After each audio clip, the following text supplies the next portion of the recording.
పిల్లలు కావాలనే మీ కలను నెరవేర్చుకోండి. మొదటి కన్సల్టేషన్, మొదటి స్కానింగ్ ఉచితం. వివరాల కొరకు హెగ్డే ఫెర్టిలిటీని సంప్రదించండి. నమస్కారం, అలగరి రవీంద్రనాథ్ గారు. నమస్తే అండి నాగరాజ్ గారు. కామారెడ్డిలో జరిగినటువంటి ఒక ఇన్సిడెంట్ అండి. ముగ్గురు కలిసి సామూహికంగా అది మర్డరా లేదంటే చనిపోవటం జరిగిందా, సూసైడ్ అనేటువంటి దాని మీద కూడా కొంత క్లారిటీ రావాల్సినటువంటి అవసరం ఉంది.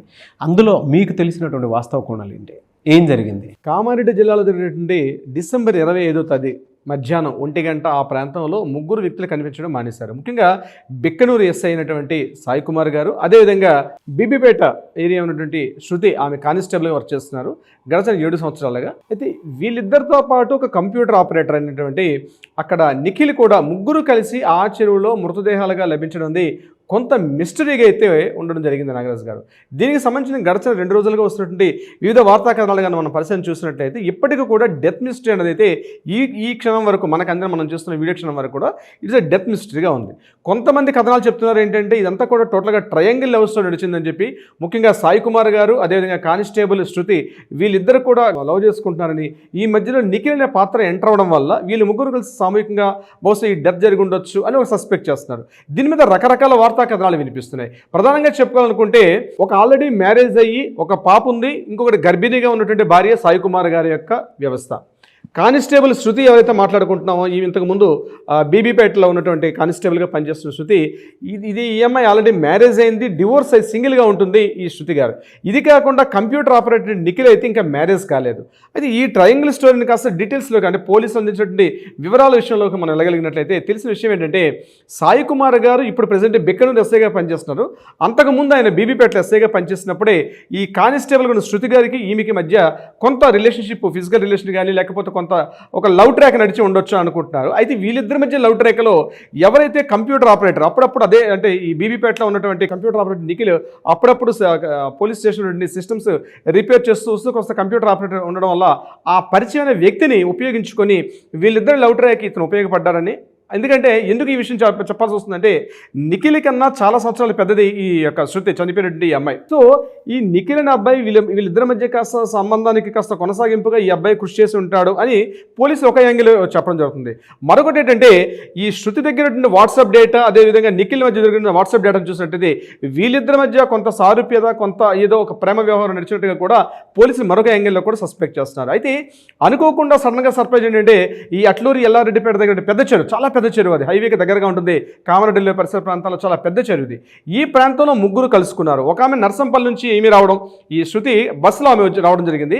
బైక్ నుంచి ఈ అబ్బాయి వచ్చాడు, నిఖిల్ ఏమో బైక్ నుంచి ఈ అబ్బాయి బీబీ నుంచి రావడం, అదేవిధంగా ఎస్ఐగా పనిచేసిన బిక్కనూరు ఎస్ఐ ఆయన కారులో రావడం.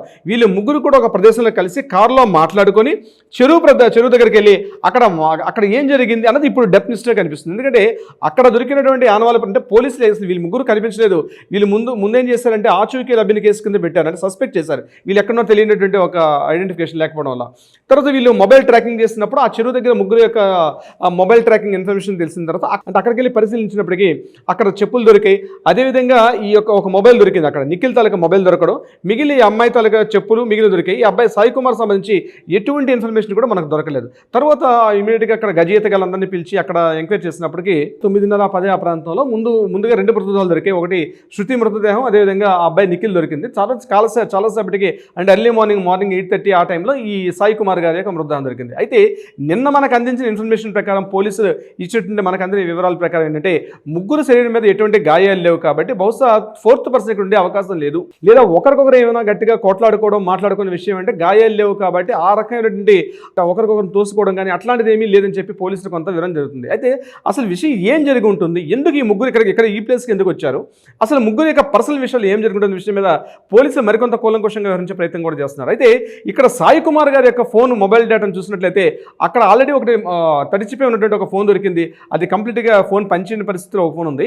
మరొకటి ఏంటంటే ఐఫోన్ ఆల్రెడీ ఉంది. ఐఫోన్ సంబంధించిన అది ఫేస్ ఐడెంటిఫికేషన్ ఉన్నటువంటి విషయం కాబట్టి ఆ ఫోన్ కూడా ఓపెన్ చేసే పరిస్థితి లేదు. సో టోటల్గా ఫోరెన్సిక్ డిపార్ట్మెంట్ వాళ్ళంటే ఉన్నటువంటి లభించినటువంటి ఆధారాలను తీసుకెళ్లి ఫోరెన్సిక్ డిపార్ట్మెంట్లో ఇవ్వడం, పోలీసులు ఆ మొత్తం ఒక కంప్లీట్గా డీకోడ్ చేస్తున్నారు. అందులో ఉన్నటువంటి డేటా ఎవరిది, డేటా అసలు ఏం మాట్లాడుకున్నారు, ఈ చనిపోయినటువంటి కొన్ని గంటల ముందు ఈ డిస్కషన్ ఏం జరుగుతుందనే విషయం మీద పోలీసు పూర్తిగా సంపూర్ణంగా విచారణ చేసే ప్రయత్నం చేస్తున్నారు దీనికి సంబంధించి. అయితే ఏదేమైనప్పటికీ కూడా అసలు చెప్పడం ఏంటంటే సాయి కుమార్కి అదేవిధంగా శృతి అనేటువంటి ఆల్రెడీ డివోర్స్ తీసుకొని సింగిల్గా ఉన్నటువంటి వీళ్ళిద్దరి మధ్య ఒక సన్నిహిత సంబంధ బాంధవ్యం ఉన్నట్టుగా మాత్రం కొంతవరకు కన్ఫర్మేషన్ చేశారు పోలీసులు. అయితే ఒకటి మెయిన్ ఏంటంటే ఇది పర్సనల్ విషయం ఓన్లీ, అంటే వాళ్ళ ట్రయాంగిల్ లవ్ స్టోరీకి నిఖిల్ వచ్చాడు కాబట్టి ముందుగా ఎవరైనా చెరువులో దూకుతుంటే ఆత్మహత్య ప్రయత్నం చేస్తే మిగిలిన ఇద్దరు రక్షించడానికి వెళ్ళి అట్లా వచ్చేసారా, లేకపోతే ఎప్పుడైతే మిగిలిన విషయాలు కొన్ని బయటకు వచ్చాయో మిగిలిన ఇద్దరిని తోసేసి తను ఉండడం వల్ల మిగిలిన విషయాలు బయటకు వస్తున్న ఉద్దేశంతో తను కూడా కావాలని ఎవరైనా సూసైడ్ చేసుకున్నారా, అంటే ముగ్గురు ఒకేసారి చెరువులోకి వెళ్ళి మృతదేహాలుగా తేలడం అంటే అలా ఉండడానికి అసలు సస్పెక్ట్ చేస్తున్నారు. జనరల్గా ఇద్దరు ఉంటారు ఎక్కడైనా, ఒకవేళ మాటని ఇద్దరు కలిసి చేపట్టుకొని దూకినట్టు సందర్భాలు ఉంటాయి లాస్ట్ మినిట్లో. అయితే ఇక్కడ పోస్ట్ మార్టం రిపోర్ట్ ప్రకారం మనకి ఈ రోజు కంటే ఇన్ఫర్మేషన్ ప్రకారం ఏంటంటే ముగ్గురు ఒంటి మీద ఎటువంటి గాయాలు లేవు కాబట్టి ముగ్గురు వెళ్ళారు. సో ముగ్గురు ఏ రకంగా వెళ్ళి ఉంటారు అంటే ముగ్గురు వెళ్ళాల్సిన అవసరం ఏముంది, అందులో ఏ ఇద్దరైనా ఒక వ్యక్తి దాన్ని అడ్డగించే ప్రయత్నం చేస్తారు కానీ ముగ్గురు ఒకేసారి వెళ్ళాల్సిన అవసరం లేదు కదా, ఇందులో ఎవరు ముందు ప్రేరేపించారు అనే విషయం మీద పోలీసులు పూర్తిగా ఇంట్రాగేషన్ చేస్తున్నారు. బహుశా నాకు తెలిసి రేపు ఆఫ్టర్నూన్ కల్లా దీని మీద కీలకమైన విషయాలు వచ్చే అవకాశం ఉంటుంది. ఏదేమైనప్పుడు కూడా డిపార్ట్మెంట్ పరంగా ఇటువంటి ఈ సూసైడ్స్ ఆత్మహత్యలు డెత్ లిస్టులు రావడం అనేది కొంత ఆందోళనకరంగా ఉంది. ఇంకొక యూత్ జనరేషన్ అందరూ కూడా 30-32 ఏళ్ళ వయసు 33 ఏళ్ళ వయసు ఏజ్ గ్రూప్ కాబట్టి ఇటువంటి సంఘటన జరగడం మాత్రం కొంత పోలీస్ వ్యవస్థ మాత్రం కొంత కలవరపడే గురి చేస్తుంది. ప్రధానంగా ముఖ్యంగా ఈ అమ్మాయి కూడా ఈ 7 years నుంచి ఈ అమ్మాయి అదే ఏరియాలో కానిస్టేబుల్గా పనిచేయడం కూడా కొంతవరకు వివాదాస్పదం. ఎందుకంటే డిపార్ట్మెంట్ అన్ని సంవత్సరాల పాటు కంటిన్యూ ఒకే స్టేషన్లో ఉండరు. సో ఇక్కడ ఏం జరుగుతుందనే విషయం మీద కూడా చేస్తున్నారు. మెదక్ జిల్లా ఉన్నటువంటి కొచ్చారం ప్రాంతం చెందినటువంటి సాయి కుమార్ గారు, ఈయన యాక్చువల్లీ మెదక్ జిల్లా, వీళ్ళ బాబాయ్ కంప్లీట్గా లక్ష్మీనారాయణ అని చెప్పి అతను పోలీస్ డిపార్ట్మెంట్లో ఒక మంచి సేవా పథకం అందుకునే వ్యక్తి. అతన్ని ఆదర్శంగా తీసుకుని డిపార్ట్మెంట్లోకి వచ్చారు. అంటే అంతటి ఆదర్శాలు కలిగిన ఒక వ్యక్తి ఎందుకు ఈ రకంగా ప్రవర్తించుంటారు? కేవలం స్త్రీతో ఉన్నటువంటి ఒక వివాహేతర సంబంధాలు లేకపోతే స్త్రీతో ఉన్నటువంటి ఆర్థిక సంబంధాల ఏ సంబంధాలు దీనికి దారితీసి ఉంటాయని చెప్పి విషయం మీద పోలీసులు కంప్లీట్గా దాని మీద రీసెర్చ్ చేసే పనిలో ఉన్నారు. నాకు తెలిసి 1-2 days దీని మీద పూర్తి ఇన్ఫర్మేషన్ బయటకు వచ్చే వెలుగులోకి వస్తుంది. ఇప్పటివరకు ప్రాథమిక సమాచారం మేరకు మనకి ఈరోజు అందిన ఇన్ఫర్మేషన్ ప్రకారం పోలీసులు అందించిన ఇన్ఫర్మేషన్ ప్రకారం మనం మాట్లాడగలుగుతాం. బట్ ఏదేమైనప్పటికీ కూడా చాలా విచారం అండి ఇట్లాంటి సంఘటనలు డిపార్ట్మెంట్లో జరగడం అన్నది. ఎందుకంటే యూత్ వీళ్ళందరూ కూడా మంచి పదవులు అందించుకొని రాబోయే రోజుల్లో అంటే కష్టపడి ఒక ఎస్ఐ అంటే ఎంతో కష్టపడి చదువుకొని ఒక గ్రేడ్ 1 వస్తే తప్పించి ఆ పోస్టుకు రాలేరు. కానిస్టేబుల్ అయినా సరే ఎస్ఐ అయినా సరే. ఈ నిఖిల్ అనే ఆపరేటర్ తాలూకా ప్రాతిధ్యం ఏంటి, ఎందుకంటే వీళ్ళిద్దరి ఏజ్ మధ్య ఈ కామన్గా ఉంది. ఈ నిఖిల్ అనే వ్యక్తికి ఈ చనిపోయిన శృతికి అమ్మాయికి మధ్య age more than 7 years 6 years పైన ఉన్నట్టుగా కనిపిస్తుంది మనకు అక్కడ. సో ఇటువంటి ఏజ్ గ్రూప్లో ఎందుకు సామూహికంగా చేశారు? ఒక డెత్ మిస్టరీ అయితే కంప్లీట్గా కనిపిస్తుంది. పర్టికులర్గా ఆ చెరువు దగ్గరికి ఎందుకు వెళ్లాల్సి వచ్చింది? ఈ ముగ్గురు కాకుండా 4వ వ్యక్తి ఎవరైనా ఉన్నారా అన్న విషయం మీద పోలీసులు చాలా డీటెయిల్గా ఎంక్వైరీ చేస్తున్నారు. ముఖ్యంగా డిపార్ట్మెంట్ పరంగా ఇట్లాంటి జరగడం మాత్రం ఎవరు కూడా అంత హర్షించే విషయం అయితే కాదు నాగరాజ్ గారు. ఏదేమైనా ఇలాంటి సంఘటనలు అయితే దురదృష్టకరం. ఫర్దర్గా ఏ విధంగా ఉంటుందనేది చూద్దామని. Sir thank you so much Ravindranath garu. Thank you so much Nagaraj గారు.